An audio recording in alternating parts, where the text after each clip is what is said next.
Hello friends, Hindi smart class में आपका स्वागत है। आज हम जिस विषय पर बात करेंगे वह है संसाधन एवं विकास भाग 1। तो चलिए शुरू करते हैं। आज हम इस वीडियो में सीखेंगे संसाधन के प्रकार क्या है और दूसरा भारत में संसाधन नियोजन कैसे होता है। तो चलिए शुरू करते हैं। दोस्तों, क्या आप जानते हैं कि संसाधन किसे कहते हैं? तो चलिए शुरू करते हैं। हमारे पर्यावरण में उपलब्ध प्रत्येक वस्तु जो हमारी जरूरतों को पूरा करने में प्रयुक्त की जा सकती है और जिसको बनाने के लिए प्रौद्योगिकी उपलब्ध है, जो आर्थिक रूप से संभव और सांस्कृतिक रूप से मान्य है, एक संसाधन है। चलिए, हमने संसाधन के बारे में तो जान ही लिया, अब हम उसके कितने प्रकार हैं यह भी जान लेते हैं। दोस्तों, संसाधन आमतौर पर 4 प्रकार के होते हैं। उत्पत्ति के आधार पर जो संसाधन है वह है जैव संसाधन और अजैव संसाधन। दूसरे प्रकार के संसाधन है समाप्यता के आधार पर, वह है नवीकरण योग्य संसाधन और दूसरा अनवीकरण संसाधन।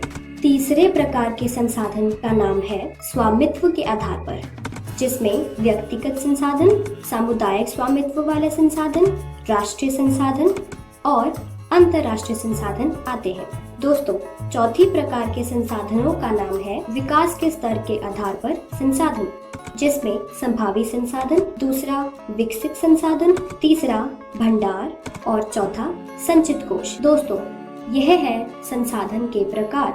तो चलिए अब हम एक एक करके इसके प्रकारों के आगे प्रकार कितने हैं वह भी जान लेते हैं। सबसे पहला है उत्पत्ति के आधार पर। उत्पत्ति के आधार पर 2 संसाधन हैं, पहला जैव संसाधन और दूसरा अजैव संसाधन। इन संसाधनों की प्राप्ति जीव मंडल से होती है और इनमें जीवन व्याप्त है, जैसे मनुष्य, वनस्पति, प्राणीजात, पशुधन और मत्स्य जीवन। अजैव संसाधन में वे सारे संसाधन जो निर्जीव वस्तुओं से बने हैं आते हैं, जैसे चट्टानें और धातु।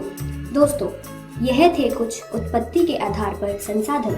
चलिए संसाधनों के विकास की समस्या के बारे में भी जान लेते हैं। ऐसा विश्वास किया जाता था कि संसाधन प्रकृति की देन है, परंतु उनका मानव ने अंधाधुंध उपयोग किया है, जिससे वैश्विक परिस्थितिकी संकट, भूमंडलीय तापमान, पर्यावरण प्रदूषण और भूमि निम्नीकरण आदि समस्याएं आई हैं। चलिए अब हम जानते हैं कि समाप्यता के आधार पर कितने संसाधन हैं। दोस्तों, समाप्यता के आधार पर 2 संसाधन हैं, नवीकरण योग्य संसाधन और दूसरा अनवीकरण योग्य संसाधन। नवीकरण योग्य संसाधन वे संसाधन हैं जिन्हें भौतिक, रासायनिक या यांत्रिक प्रक्रियाओं द्वारा नवीकृत या पुनः उत्पन्न किया जा सकता है, जैसे सौर ऊर्जा, पवन ऊर्जा, जल, वन्य जीवन इत्यादि। अनवीकरण योग्य संसाधन का विकास एक लंबे भूवैज्ञानिक अंतराल में होता है। खनिज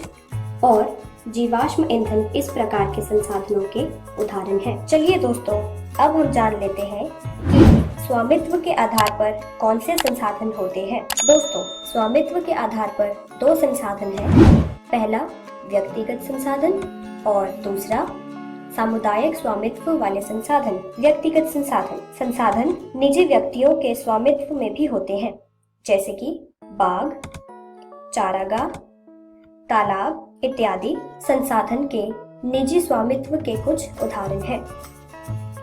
सामुदायिक स्वामित्व वाले संसाधन, यह संसाधन समुदाय के सभी सदस्यों को उपलब्ध होते हैं। नागरिक क्षेत्रों में इन्हें सार्वजनिक पार्क, पिकनिक स्थल, खेल के मैदान इत्यादि वहां रहने वाले सभी लोगों को उपलब्ध होते हैं। विकास के स्तर के आधार पर 4 संसाधन हैं, पहला संभावी संसाधन और दूसरा भंडार। भारत के पश्चिमी भाग, विशेषकर गुजरात और राजस्थान में पवन और सौर ऊर्जा संसाधनों की अपार संभावना है, परंतु इनका सही ढंग से विकास नहीं हुआ है। पर्यावरण में उपलब्ध वे पदार्थ जो मानव की आवश्यकताओं की पूर्ति कर सकते हैं, परंतु उपयुक्त प्रौद्योगिकी के अभाव में उसकी पहुंच से बाहर है, भंडार में शामिल है।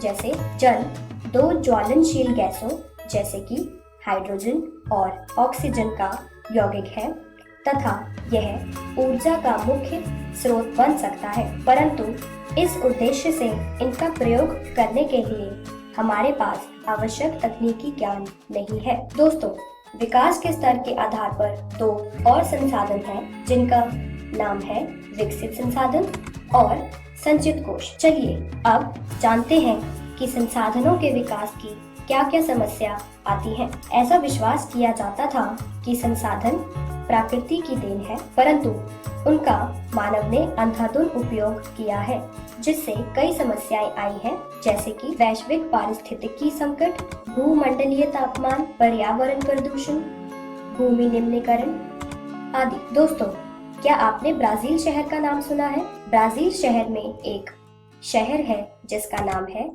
रियो। 1990 में करीब 100 से अधिक राष्ट्राध्यक्ष प्रथम अंतर्राष्ट्रीय पृथ्वी सम्मेलन में एकत्रित हुए। सम्मेलन का आयोजन विश्व स्तर पर उभरते पर्यावरण संरक्षण और सामाजिक विकास की समस्या का हल ढूंढने से था। सम्मेलन में एकत्रित नेताओं ने भूमंडलीय जलवायु परिवर्तनों और जैविक विविधता पर एक घोषणा पत्र पर हस्ताक्षर किया। दोस्तों, अब हम जानते हैं कि भारत में संसाधन नियोजन कैसे हुआ। संसाधन नियोजन एक जटिल प्रक्रिया है जिसमें देश के विभिन्न प्रदेशों में संसाधनों की पहचान कर उनकी तालिका बनाई जाती है। इस कार्य में मानचित्र बनाना एवं कई और कार्य भी किए जाते हैं।